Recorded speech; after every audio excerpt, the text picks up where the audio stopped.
that you may be a bit confused at the moment, but don't worry, everything will be explained soon. You might not be able to remember everything about your past just yet, but those memories will return soon. You might be wondering who else is here, but you'll meet the inhabitants of God's basement soon enough. I know that I might seem suspicious, but for now, I'm going to need you to trust me. Whenever you're ready, exit the room and keep walking until you find the room with the blue light. From there, I'll provide further instructions. Also, if you see or hear anything strange or unusual, ignore it to the best of your ability. I'll talk to you once you reach the designated area. Good luck.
If you are new to God's basement, trust the operator. He will guide you.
I see you found your way to the Blue Room. I hope you didn't have too much trouble finding it. By the way, I forgot to mention who I am. Just call me the operator for now. It's not an official name, but I find it quite catchy. You're making great progress so far. We've been having some issues with the lights recently, so you'll need a flashlight. There's one in the next room on a table, next to a radio. It'll be quite handy in the upcoming areas. I know that this may not be what you expected, but the truth is, there are many versions of life after death, and God's basement is one of them. Thank you for trusting me. Your cooperation is greatly appreciated. Once again, if you run into anything suspicious or strange, ignore it to the best of your ability. I'll talk to you again in the next room after you retrieve the flashlight. Good luck.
I see you found a flashlight.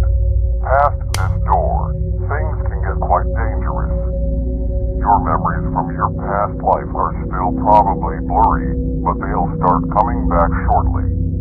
For the time being, make your way down through the hallway. I highly advise you not to spend too much time looking around. If anything makes an attempt to get your attention, ignore it to the best of your ability. If you see anything or anyone approach you, do whatever is necessary to avoid contact with that entity. Most importantly, do not, I repeat, do not acknowledge their existence. If you follow these guidelines, you should be just fine.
In other news, a car crash resulted in the death of a grandfather and an infant child.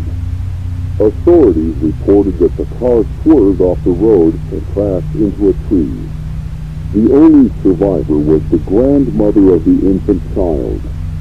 Although she suffered major injuries, she is currently in stable condition. Authorities also reported that the grandfather was driving the vehicle and that alcohol might have been involved in the incident.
I'm glad you made it through in one piece. Whatever you saw might have jogged your memory a bit, even though all of it occurred before you were born. Your parents, Neil and Sarah Young, had a son named Kevin. Your grandparents were looking after him when an unfortunate incident occurred. After losing their only son, your parents decided it would be best to create some distance between your grandmother. Although she tried her best to seek their forgiveness, the grief they felt was too painful. For a long time, they stayed out of contact with your grandmother. After a few years, they had you, James Young. They still were quite distant with your grandmother, possibly afraid the same incident might happen again. I don't want to bore you too much with those details. There is something I require from you. For you to unlock more of your memories, you need to go deeper into God's basement. To do that, you need to retrieve a security card to get past the door to your right. Fortunately, there is one down the hallway to your left. Just follow it all the way down, past the area with the red lights, and it should be in a storage room filled with shelves. Once you retrieve it, bring it back and slide it across the panel next to the door. I know you still have your suspicions, but I swear all your questions will be answered. Once you have a complete understanding of your past life, I'll tell you what God's basement really is, but you have quite some ways to go. Keep doing exactly as I say. And one last thing, good luck.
In other news, a car crash resulted in the death of a grandfather and an infant child.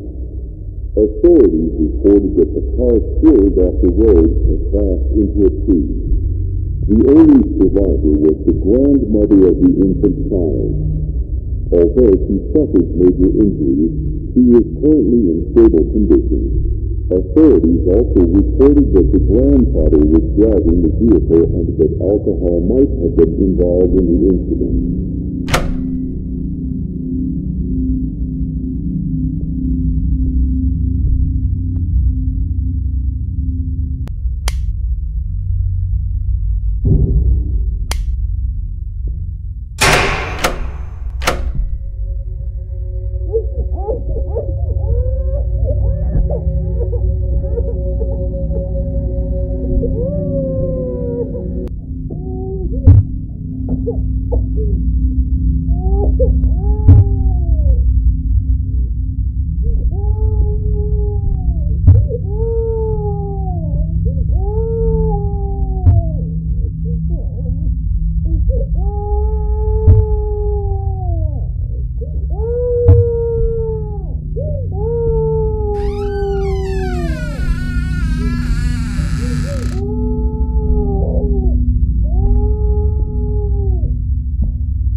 James, it has been some time since I've last seen you around. By now, you should have some idea of the history between your grandmother and your parents. After the accident occurred, there was extreme tension between them. It was understandable given the context of the situation. Your parents wanted some space due to the grief they were experiencing. Your grandmother, dealing with the guilt and loneliness, longed for support and forgiveness, something your parents did not grant. I promise we'll get to your part of the story soon. To satisfy your curiosity for a bit, I'll tell you a small truth about God's basement. God's basement is a place to reflect on your past life. That statement might be a bit broad, but I'll tell you more as you continue your journey. As for this area, there seems to be a locked door with a keypad. I'm sure you'll figure it out. I'll see you around soon. Good luck.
James, I hope you're okay.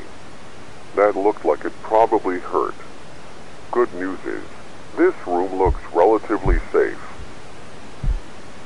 I also have some more good news. You're going to be exploring your early childhood memories.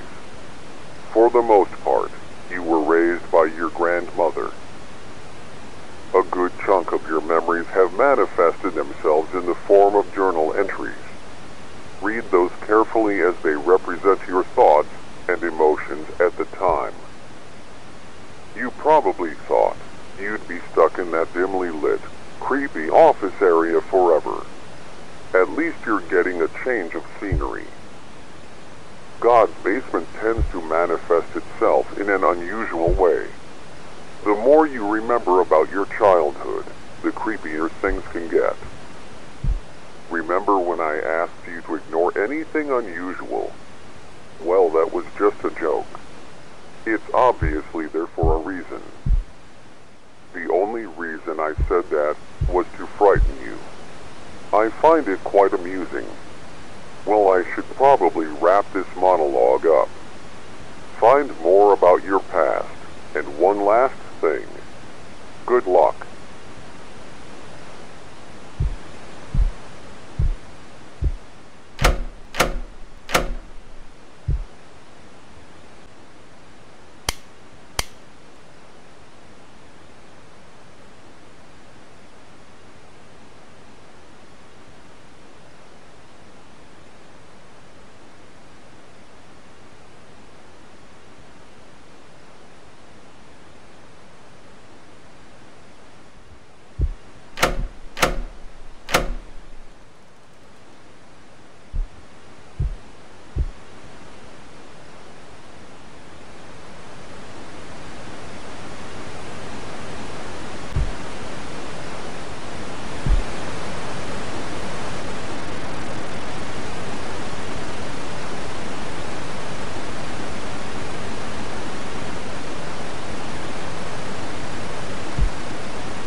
In other news, last weekend, a brutal crime was committed in a quiet suburban neighborhood. The two victims were a young couple, recently turned parents, that were viciously stabbed while sleeping inside their bedroom. Authorities reported that the bodies were mutilated to the point of being unrecognizable. The two also left behind an infant son. Currently, there are no suspects or leads as to who committed the murder, but authorities are adamantly investigating the situation.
Entry number 8. Recently, my grandmother has been acting strange. I've been waking up in the middle of the night hearing her crying. I usually find her pacing back and forth aimlessly. She usually won't even notice I'm there until I make my presence known. After she notices me, she gives me this blank expression, then walks away back into her bedroom.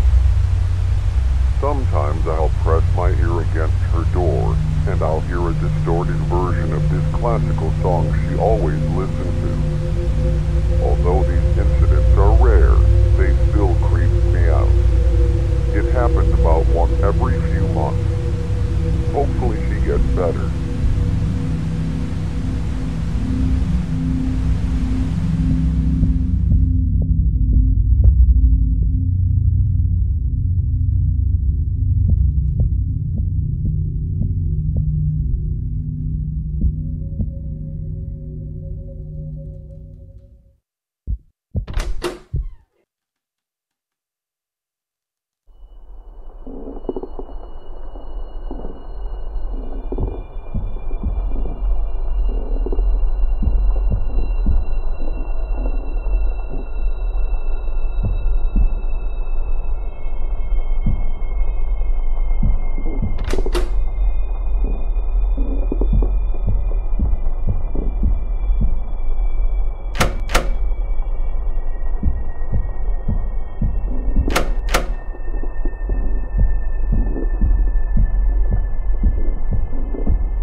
James, it's been a while since our last encounter. That was a lot of information to absorb. I hope you got most of it, but I'll try to summarize the best that I can. You were trying your hardest to get by high school while also taking care of your grandmother, along with holding a part-time job. At the end of high school, you had amazing grades and received the full-ride scholarship. The only problem was you would have to leave your grandmother to attend college. She raised you all by herself after your parents passed away. It tore you up inside, knowing that you would have to abandon her to move forward in your life. Slowly but surely, her condition kept deteriorating, to the point where it was an extreme burden to provide care for her. You had to make a choice, abandon her and move on with your life, or throw away a full-ride scholarship and sacrifice your potential to take care of her. Are you ready to find out what choice you made? This is kind of exciting, isn't it? Well, I won't make you wait any longer. You chose to stay. You felt that it would be wrong to abandon her, especially when she needed you the most. She took care of you when you were abandoned, right? You were just returning the favor. If you haven't noticed, this area represents your old job. The one you worked while taking care of your grandmother after you graduated. First thing you should probably do is sign in. Enter the door to your left and find your ID card. I'll speak to you soon. Good luck.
Are you having fun organizing those boxes?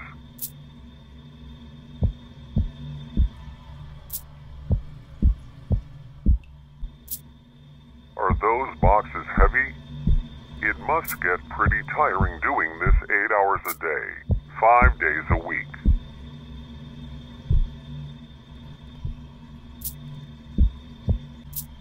Hey, I think you missed one. Look look over there, in the corner.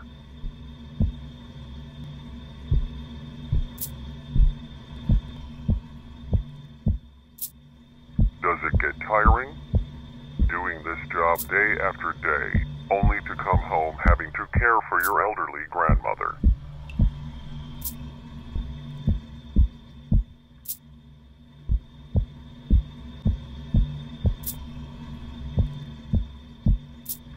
Do you ever feel regret? Maybe you should have just taken the scholarship and ran off.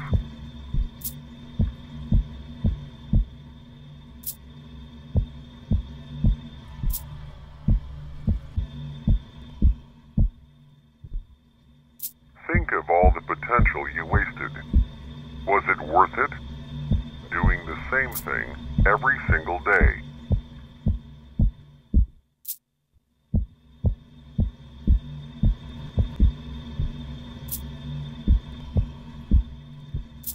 Are you anxiously waiting to get home, or do you find this job more tedious than taking care of her?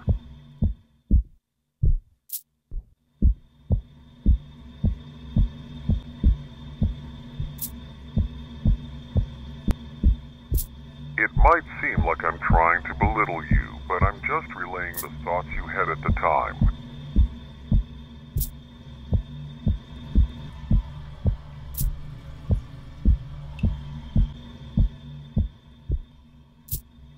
It's an interesting concept, isn't it? Sacrificing the future for the present. Sacrificing all that potential to have a clear conscience. Was it worth it?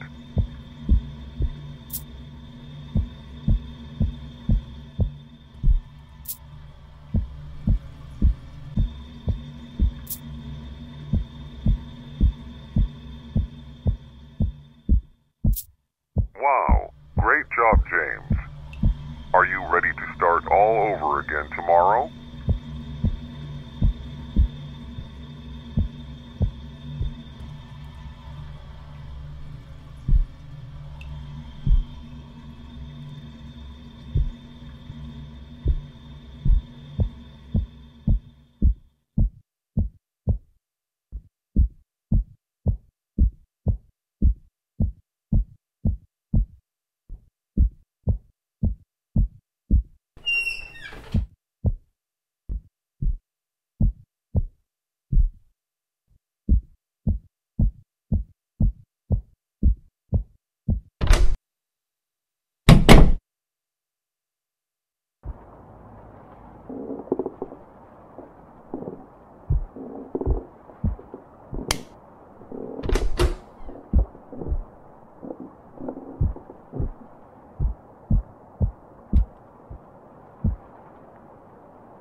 sifting through some old boxes, you found an interesting set of documents that revealed the truth about your past.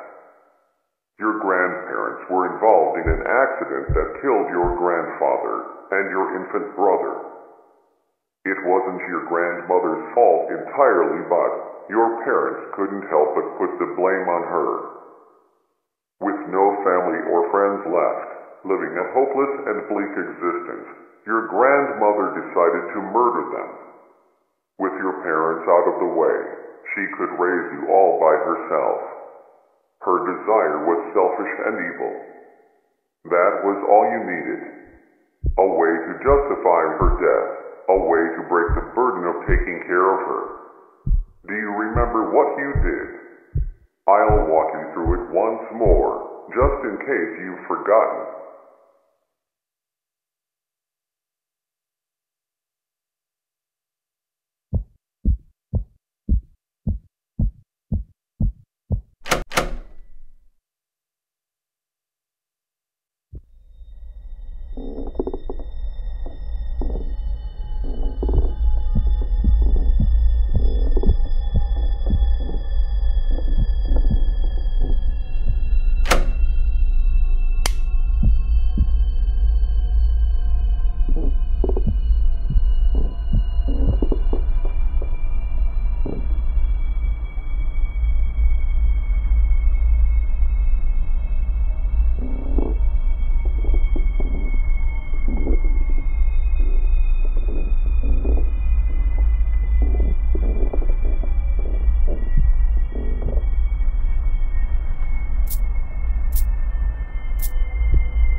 The next step is to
neck. Whenever you're ready, just swiftly thrust the knife into your neck. Then very soon, all the pain will go away. That's it. Let it all go. Pass on into the next world, wherever that might be. Goodbye. I can guarantee you will not be missed.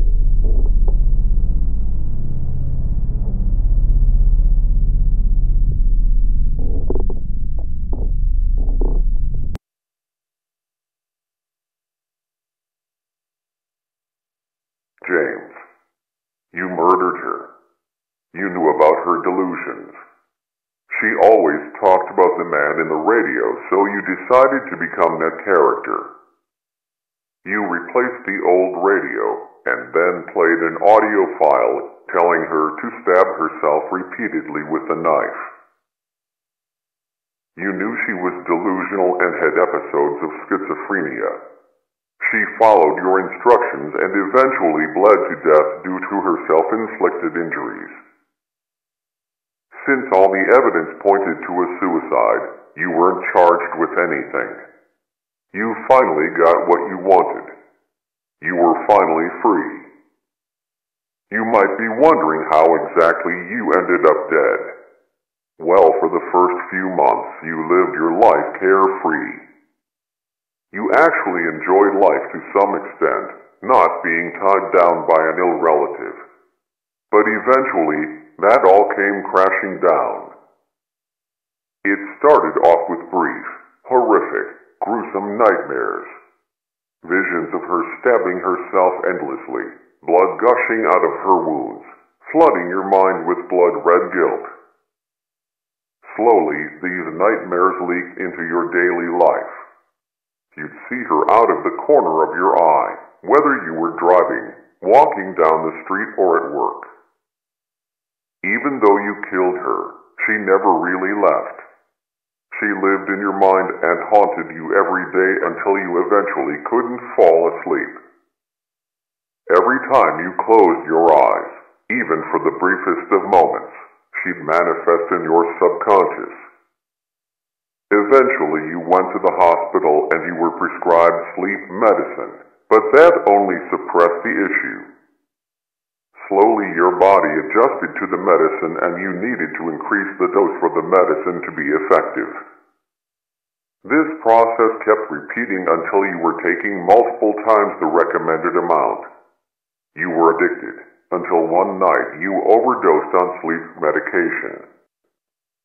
Right now, in this moment, your physical body is currently in a hospital bed, hovering between the thin line of life and death.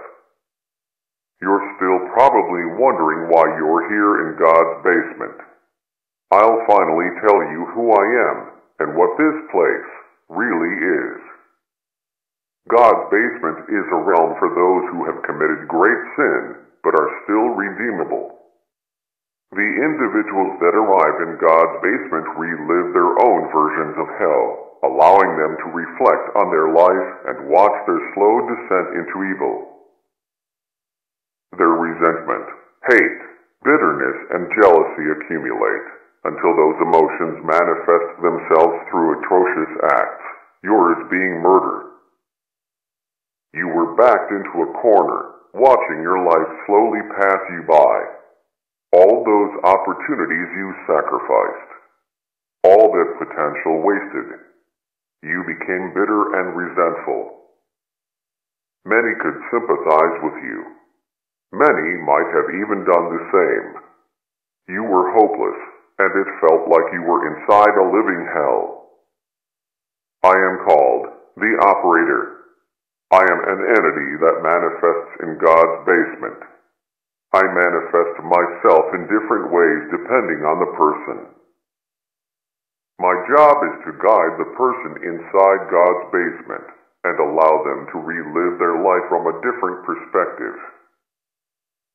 In your case, I manifested with many characteristics resembling the man in the radio. Hopefully this explanation cleared everything up. You're still probably wondering what happens now that you have all your memories. I mentioned earlier that God's basement are for those who are still redeemable. Even though you committed an atrocious sin, you were trapped in a hopeless existence. Also, the person you killed wasn't really your grandmother. She was a shell of her former self. Your grandmother died long ago. Part of you wanted to see her suffering cease. Your crime was both cruel and merciful at the same time. You are going to get a second chance at life. Pretty soon you're going to wake up in a hospital bed out of your drug-induced coma. Learn to live with what you did. The feelings of guilt, paranoia, and pain will never completely go away. James, make the most out of life, and be grateful for this second chance. One last thing. Good luck.